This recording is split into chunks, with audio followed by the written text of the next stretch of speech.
Shalom Alihim, Bisem Yesua Hamasiah, salam sejahtera di dalam nama Tuhan Yesus Kristus. Saya Pendeta Henry Tandianta, Master of Bibliology Study. Ya, saya dapat komplain ya. Mana ya tadi ya, mana ya? Jadi ceritanya begini, kepada para pendeta kan saya tantang Anda kalau Anda bisa membuktikan Anda itu Kristen ya. Lalu emang kalau Kristen nggak Kristen bedanya apa? Kalau Kristen punya jaminan masuk surga. Lalu dia tanya, bagaimana cara bisa tahu gitu, mati ke Firdaus atau ke alam maut? Pak TD bisa nggak membuktikan bagaimana bisa cara mengetahui seseorang itu kelak nanti kalau mati masuk ke Firdaus atau ke alam maut ya? Saat seseorang mati pilihannya ada dua tujuan. Satu, ke Firdaus, atau yang kedua ke alam maut, sama sekali belum ke surga maupun ke neraka. Yang ke Firdaus itu nanti jurusannya surga, yang ke alam maut nanti jurusannya neraka. Nggak bisa tukeran, nggak bisa ya. Sekali sudah ke Firdaus, nggak bisa dituker, gantian dong. Gantian tukeran sama aku, nggak bisa ya. Orang pertama penghuni Firdaus adalah Habel ya. Kejadian 4 ayat 8, Ibrani 11 ayat 4, Habel disebut ia benar ya. Matius 23 ayat 36, Habel disebut orang benar. Itulah penghuni Firdaus yang pertama kali itu Habel. Lalu siapa penghuni alam maut yang pertama kali? Kemungkinan besar Kain yang bunuh Habel. Bagaimana cara bisa tahu kelak ketika mati itu kemana? Ke Firdaus atau ke alam maut? Gampang. Cara bisa tahunya gampang. Satu, iman saat hidup. Kan orang bisa tahu imanmu saat hidup itu bagaimana ya, sesuai Alkitab atau tidak. Hanya yang percaya kepada Kristus Yesus satu-satunya Allah yang esa, Tuhan dan Juru Selamat, maka masuk Firdaus. 2 Timotius 3 ayat 15.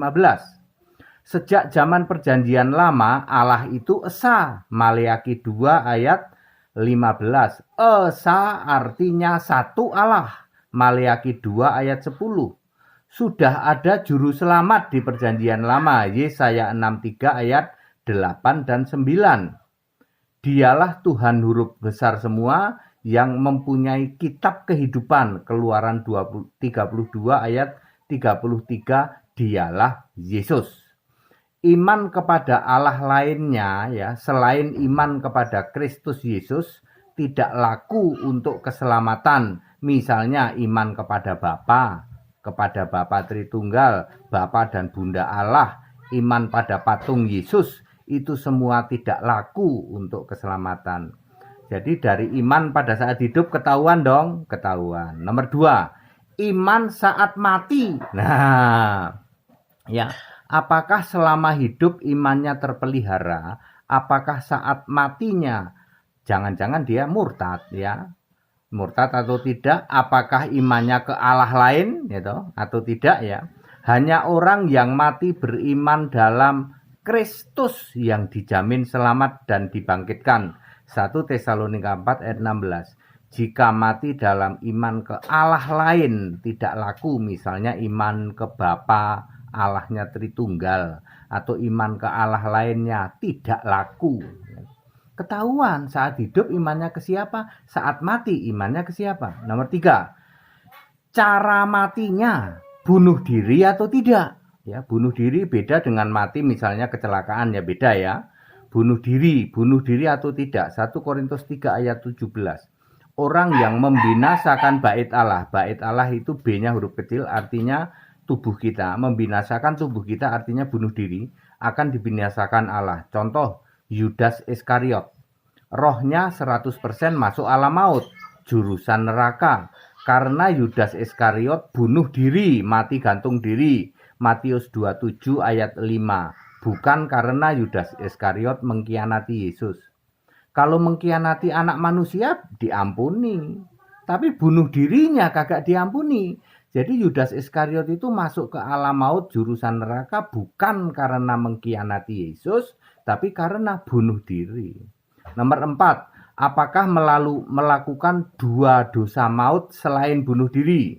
Ya, 2 dosa maut lainnya selain bunuh diri adalah murtad, Ibrani 6 ayat 6, dan menghujat Yesus Roh Kudus, Matius 12 ayat 31 dan 32. Menolak Yesus itu Tuhan dan Allah. Menolak Yesus Kristus Allah satu-satunya. Menolak Yesus Kristus Allah yang benar. Itu adalah contoh menghujat Roh Kudus paling nyata. Anda tidak akan masuk ke Firdaus. Udah pasti masuk ke alam maut. Nomor 5. Apa yang dikatakan kerabat? Biasanya kalau orang sudah mati kan tergantung yang hidup. Ya. Jika oleh kerabat yang mati, oleh kerabat yang masih hidup, kepada almarhum dikatakan telah dipanggil pulang ke rumah Bapa, maka roh yang mati itu 100% ke Bapa Iblis ya, di alam maut. Tentu kepada saudara yang belum semua satu keluarga terima Yesus Allah ya, misalnya baru bapaknya doang, sementara ibu dan anak-anak belum. Lalu ketika Anda mati oleh ibu dan anak-anak dibilang, ya telah pulang ke rumah Bapak, padahal Anda sendiri sudah percaya Yesus. Makanya titip pesen, titip pesen ya. Nanti tolong diibadain oleh dari GAAE gitu ya, supaya tidak terjadi seperti itu ya. Yohanes 8:44, iblis jadi bapamu. Apa yang dikatakan kerabat yang hidup itu mewakili keimanan orang yang sudah mati. Tentu bagi yang satu keluarga belum terima Yesus semua ya ada pengecualian. Kalau dikatakan telah dipanggil Tuhan dalam iman pada Kristus, nah itu pasti rohnya ke Firdaus. Sesuai 1 Tesalonika 4 ayat 16. Nomor 6, ritual setelah mati. Kalau masih melakukan ritual, misalnya kirim doa ke kuburan, doa arwah 40 hari, 100 hari, dan lain-lain, itu menunjukkan bahwa rohnya ke alam maut mau dicoba dipindah ke Firdaus gitu.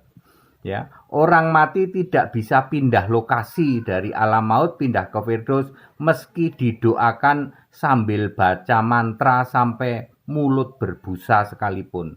Lukas 16 ayat 25 sampai 31. Jadi mendoakan kepada arwah orang mati useless, itu menunjukkan bahwa Anda tidak punya iman gitu. Orang kalau mati ya pilihannya antara alam maut atau Firdaus. Kalian doain sampai mulut berbusa nggak akan pindah. Ya, makanya waktu hidup lebih penting imanmu ke siapa. Nomor 7, sama sekali tidak ditentukan oleh perbuatan. Nah loh, urusan ke Firdaus atau alam maut sama sekali tidak ditentukan oleh perbuatan. Efesus 2 ayat 8, diselamatkan oleh iman, sedangkan dosa diampuni, dosa dibenarkan, itu adalah kasih karunia. Roma 3 ayat 24. Kebanyakan orang berpikir terbalik, perbuatan baik menentukan ke surga atau neraka. Itu kesalahan terbesar doktrin agama. Ya, yang mengatakan bahwa urusan ke Firdaus atau alam maut, surga atau neraka itu ditentukan oleh amal perbuatan. 100% salah.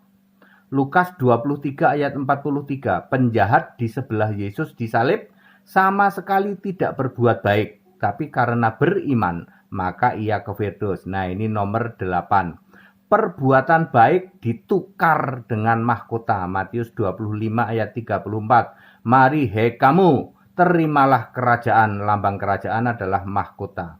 Matius 16 ayat 27. Saat rapture, saat kebangkitan pertama, saat anak domba datang di awan, akan membalas sesuai perbuatan. Artinya ada bagi-bagi mahkota. Nomor 9, contoh ekstrim 1. Mayoritas agama-agama di dunia tidak penting siapa Allah yang disembah. Ya, tidak penting ya toh siapa Tuhan dan Allah. Tidak harus Yesus katanya. Yang penting berbuat kebajikan. Seluruh mayoritas agama mengatakan nggak penting siapa Allahnya, yang penting berbuat kebajikan. berlomba-lomba cari pahala, apa saja dikonversi jadi pahala. Mereka berpikir pahala menang banyak daripada dosa, ya loh. Ketika mendapati kenyataan saat mati, ternyata masuk alam maut. Pahala tidak bisa menolong, Allah yang disembah tidak maha kuasa. Maka teriak-teriak seperti orang kaya di Lukas 16 ayat 23 dan 24. Aduh, panas, panas gitu ya. Kayak itu pendeta tukang naik turun surga itu ya, yang jual minyak itu, minyak. Waktu mati di alam maut, tolong. Ya. Perbuatan itu tidak menentukan ya. Apalagi nanti saat penghakiman terakhir, Wahyu 20 ayat 12 sampai 15. Ternyata masuk lautan api, penyesalan tak berguna. Ternyata tertipu, tidak ada timbang-timbang pahala. Semuanya itu sesuai dengan perbuatan. Apakah perbuatanmu sesuai yang tertulis di kitab masing-masing atau tidak? Itulah contoh ekstrim agama-agama dunia yang tidak menganggap penting beriman kepada Allah yang benar, Yesus Kristus yang kudus. Ya. 1 Yohanes 5 ayat 20, Wahyu 3 ayat 7. Nomor 10, contoh ekstrim 2 adalah seorang Kristen, domba orang benar. Sangat penting menjaga keimanan, percaya hanya kepada Yesus Kristus, satu-satunya Tuhan dan Allah yang esa dan juru selamat, Yesus Kristus. Dia bahkan tidak memikirkan bagaimana berbuat baik. Ya, dia terheran-heran ketika mengambil keputusan beriman kepada Allah yang kudus yang benar, Yesus Kristus. Ternyata otomatis diperlengkapi dengan perbuatan baik. 2 Timotius 3 ayat 17, Efesus 2 ayat 10. Ya. Nggak usah mikir harus berbuat baik apa. Ternyata Allah memperlengkapi semua anak-anaknya dengan perbuatan baik. Yesus yang adalah Roh Kudus akan membimbing orang ini melakukan perbuatan baik sesuai dan otomatis diperlengkapkan kepada orang itu. Di kebangkitan pertama, rapture, pasti dibangkitkan, dibagi mahkota, hidup kekal di surga selamanya. Bapak Ibu Saudara sekalian yang diberkati Tuhan Allah Yesus Kristus. Kapan seorang meninggal tidak bisa diprediksi. Kemana roh atau arwahnya pergi tidak bisa dilihat. Kita hanya bisa tahu berdasar ayat Alkitab.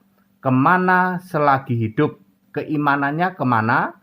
Keimanan saat mati pada siapa, dari perkataan-perkataan para kerabatnya, dan dari ritual apa yang dilakukan sesudahnya. Saudara-saudara ya, clear ya, salam pendeta HTD. Bapak Ibu Saudara, ya, ada nggak yang pernah bahas gini? Cara mengetahui seseorang nanti waktu mati itu ke Firdaus atau alam maut. Ya, iman saat hidup bisa kita ketahui. Iman saat mati kita bisa ketahuin. Perkataan kerabat, ya, dipanggil pulang ke rumah Bapak Halah, itu Bapak Iblis ke alam maut. Ya. Untuk kasus-kasus tertentu yang satu keluarga belum tobat semua, yaitu beda ya. Kemudian apalagi perbuatan itu tidak menentukan sama sekali, saudara ya. Mayoritas agama dunia mengatakan bahwa Allah itu nggak penting. Allah itu mau siapa saja nggak penting, yaitu pokoknya kita menyembah. Yang penting itu berbuat baik. Ya, ini justru kesalahan terbesar agama-agama dunia. Ya, urusanmu selamat atau tidak selamat sama sekali tidak ditentukan oleh perbuatan, tetapi oleh iman. Oleh karena iman maka perbuatan itu otomatis disediakan Allah. Ya, clear Bapak Ibu Saudara ya. Ya, itu saya sudah menjawab ya kepada para pendeta yang tersinggung ya. Saya suruh buktikan kalau kamu Kristen. Nggak bisa membuktikan. Emang kenapa Pak kalau kami nggak Kristen? Kamu tidak diterima, kamu ditolak di surga Kristen. Gimana bisa tahu orang mati nanti ke surga Kristen atau tidak? Ya gampang, udah tak jawab tadi ya. Segala hormat kemuliaan untuk Yesus Kristus, satu-satunya Allah yang benar. Kembali saya menantang kepada para pendeta yang berkeliaran di medsos dan para romo, ya. Dagu bewok, batuk nonong sitik, rambut jigrak, rambut bundet, ya toh, desa atau kuto, ya toh, bindeng atau pelo, ya, gede lucu, ya toh, rada lucu, dekil tengil, ya, pret, sorry, mampet, ya mampet, pengepul segala rupa, ya toh, kumis lele, mata melotot, bom kar, ya. Siapa lagi neko-neko, siapa lagi Stephen Drum, siapa lagi, ya, termasuk si comberan SI dan si pengecut, ya, Paul Yong, ya. Ya, saya tantang kalian untuk membuktikan bahwa kalian bisa membuktikan kalian orang Kristen, termasuk channel-channel apologet KW-KW-an. Apologet KW-KW-an yang sok ngaku Kristen, saya tantang Anda untuk menunjukkan, membuktikan bahwa kalian orang Kristen. Nggak akan bisa, karena Allahmu 3 biji, Allahmu berbiji 3, Bapa, Anak, Roh Kudus. Allah Esa itu artinya satu, tidak ada option kesatuan, tidak ada pilihan, Allah kesatuan itu tidak pernah ada. Allah itu satu, siapa?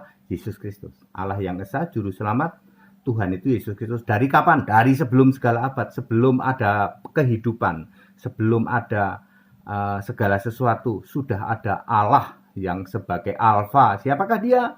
Yesus Kristus. Lalu sebagai Omega disembah di surga. Siapakah dia? Yesus Kristus. Tidak pernah Bapa disembah sebagai Allah. Tidak pernah ada. Ya. Segala hormat kemuliaan untuk Yesus Kristus. Satu-satunya Allah yang benar. Haleluya, amin.